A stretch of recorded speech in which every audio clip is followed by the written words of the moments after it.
Hello friends. Bihar सरकार के सामान्य प्रशासन विभाग ने 3 मई 2021 को एक अधिसूचना जारी की थी, जिसमें इंस्ट्रक्टर बहाली के नियम को कुछ बदलाव किया गया है।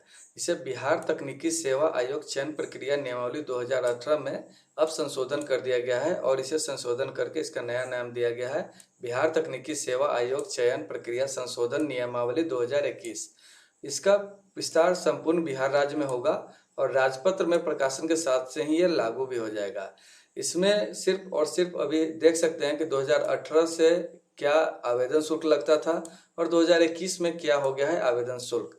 2018 में सिर्फ प्राप्तांक के आधार पे ही चयन की प्रक्रिया होती थी, मेरिट लिस्ट बन जाती थी, जिसमें समान और पिछड़ा वर्ग के लिए 200, आरक्षित वर्ग के लिए 50 और आरक्षित महिला वर्ग के लिए भी 50 और जो स्टूडेंट बाहर के राज्यों के होते थे उनके लिए 200 का चार्ज रहता था। और 2021 में अब परीक्षा के आधार को दो भागों में विभाजित कर दिया गया है, प्रारंभिक परीक्षा और मुख्य परीक्षा।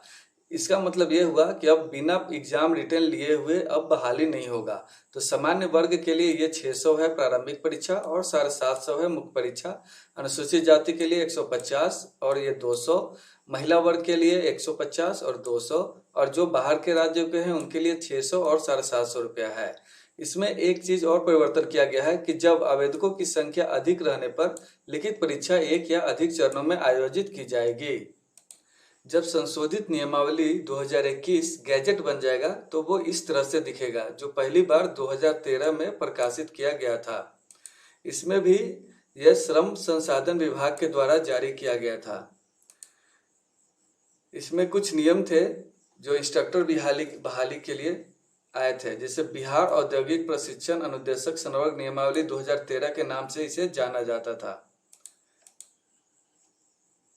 यह भी इसका विस्तार पूरे राज्य में होगा और यह तुरंत लागू हो जाएगा क्योंकि यह गैजेट बन गया था। इसी के नियम के हिसाब से अनुदेशक की बहाली होती थी। इसमें क्या नियम थे, हम इसमें नियम को देखेंगे। इसमें होती थी सीधी भर्ती। जब उस समय सीधी भर्ती होती थी तो उसका रूप होता था लिखित परीक्षा के आधार पे। 2013 में लिखित परीक्षा के आधार पर होता था और जब उनका पदोन्नति होता था तो पदोन्नति होकर वे मुख्य अनुदेशक और तकनीकी सहायक बनते थे, तो उनमें उनकी शैक्षिक अर्हता एवं अनुभव दोनों को मापदंड के रूप में रखा जाता था। 2013 के नियम से व्यावसायिक अनुदेशक के लिए 100% सीधी नियुक्ति में क्या उसकी न्यूनतम शैक्षणिक होनी चाहिए। तो अगर वो इंजीनियरिंग का स्टूडेंट है तो इंजीनियरिंग की डिग्री के साथ 1 वर्ष का अनुभव अनिवार्य था। अगर वो डिप्लोमा का स्टूडेंट है तो उसका 2 वर्ष का अनुभव अनिवार्य था। अगर वो ITI का है तो उसके लिए या कोई भी ट्रेड व्यावसायिक प्रमाण पत्र है तो उसके लिए 3 वर्ष का अनुभव अनिवार्य था। और साथ ही साथ DGET से उसे प्रिंसिपल ऑफ टीचिंग का उत्तीर्ण प्रमाण पत्र लगता था। 2013 के नियम को सामान्य प्रशासन विभाग बिहार सरकार ने 24/8/2018 को संशोधन कर दिया। उसका नाम रखा बिहार तकनीकी सेवा आयोग चयन प्रक्रिया नियमावली 2018 और यह इसका विस्तार पूरे राज्य में होगा और यह तुरंत लागू होगा। इसमें क्या किया गया कि जो भी आवेदन किया जाएगा वो ऑनलाइन आवेदन किया जाएगा। ऑनलाइन आवेदन किया जाएगा और उसके लिए एक फीस रख दी गई, जैसे सामान्य वर्ग के लिए 200, अनुसूचित जाति के लिए 50, महिला के लिए 50 और दूसरे राज्यों के लिए 200 रुपए।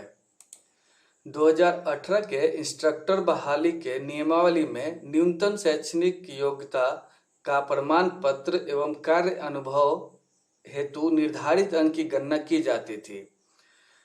अगर जैसे 6 माह से 1 वर्ष के अनुभव तो 5 अंक, 2 वर्ष के लिए 5 गुने 2 10 अंक, 3 वर्ष के लिए 5 गुने 3 15 अंक। अगर किसी के मार्कशीट में ग्रेड अंकित हो तो उसे अंक में परिवर्तित कर दिया जाता था और उसके बाद उसकी एक मेगा सूची बनाकर अभ्यर्थियों को साक्षात्कार के लिए बुला लिया जाता था। राज्य सरकार के साथ साथ भारत सरकार भी इंस्ट्रक्टर बहाली के नियम जारी करती है और इसकी एक कॉपी राज्य सरकार को भेज देती है। राज्य सरकार पर निर्भर करता है कि वह भारत सरकार के कौन कौन से नियम अपने इंस्ट्रक्टर बहाली प्रक्रिया में अपनाएगी। यहाँ पे देख सकते हैं स्टेप ऑफ रिक्रूटमेंट, ये भारत सरकार द्वारा जारी किया जाता है। इसमें मिनिमम एलिजिबिलिटी क्राइटेरिया डिफाइन किया गया है फ्रेश इंस्ट्रक्टर के लिए। इसमें NCVET के करिकुला के हिसाब से इंजीनियरिंग और नॉन इंजीनियरिंग ट्रेड को बांटा गया है। इसमें 1+1 एक डिग्री और डिप्लोमा और एक ITI और NAC सर्टिफिकेट वाले को लिखा गया है। इसमें जो डिग्री होल्डर हैं और ITI हैं उनको 50-50% वेटेज दिया गया है।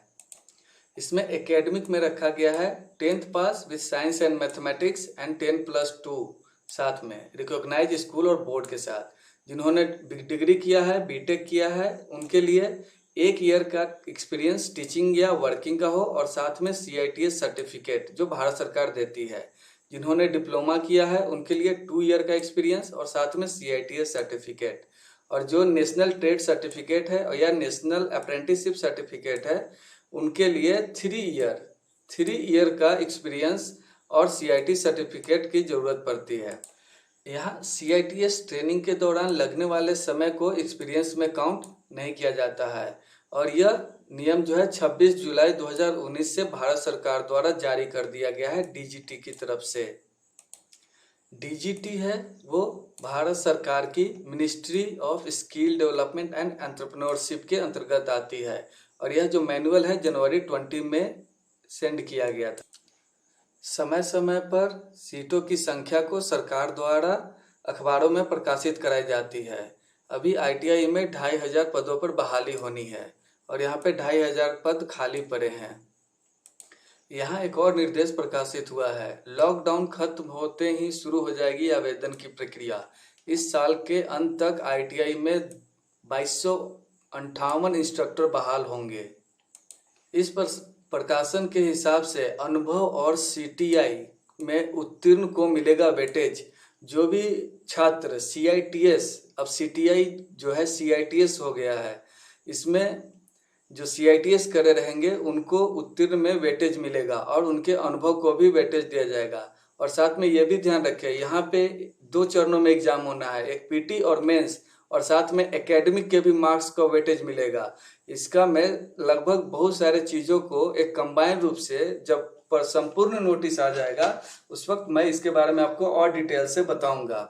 इसमें अभी दिखा रहा है 149 सरकारी ITI में 2258 पद रिक्त हैं और जल्द ही सरकार इसमें बहाली करने जा रही है।